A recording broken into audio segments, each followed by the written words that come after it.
ایک رومی بغداد آیا۔ اس نے وہاں کے حاکم سے کہا کہ میرے 3 سوال ہیں۔ اگر آپ کی سلطنت میں کوئی ایسا آدمی ہو جو میرے ان سوالوں کے جواب دے سکے تو اسے بلائیں۔ حاکم نے اعلان کر دیا۔ سارے علماء جمع ہوئے۔ امام صاحب ابھی چھوٹے ہی تھے، وہ بھی وہاں موجود تھے۔ رومی ایک اونچی سی جگہ پر جسے ممبر کہتے ہیں چڑھ گیا اور اس نے 3 سوال کیے۔ سوال یہ تھے کہ بتاؤ خدا سے پہلے کون تھا؟ بتاؤ خدا کا رخ کدھر ہے؟ بتاؤ خدا اس وقت کیا کر رہا ہے؟ اس کے سوال سن کر سب خاموش ہو گئے۔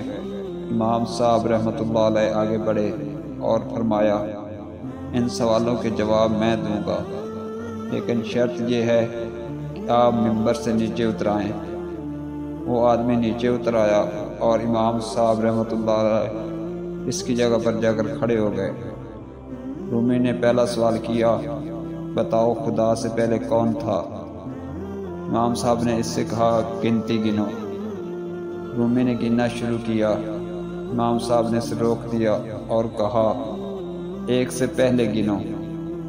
رومی بہت پریشان ہوا اور کہنے لگا، 1 سے پہلے تو کوئی گنتی نہیں۔ امام صاحب نے فرمایا، بس خدا سے پہلے بھی کوئی نہیں ہے۔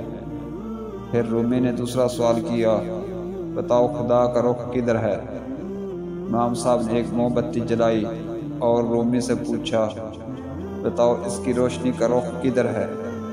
رومی کہنے لگا، سب طرف ہے۔ امام صاحب نے فرمایا، اسی طرح خدا کا رخ بھی سب طرف ہے۔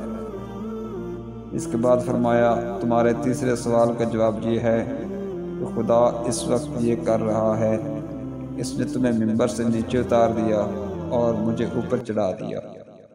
یہ امام اعظم ابو حنیفہ تھے۔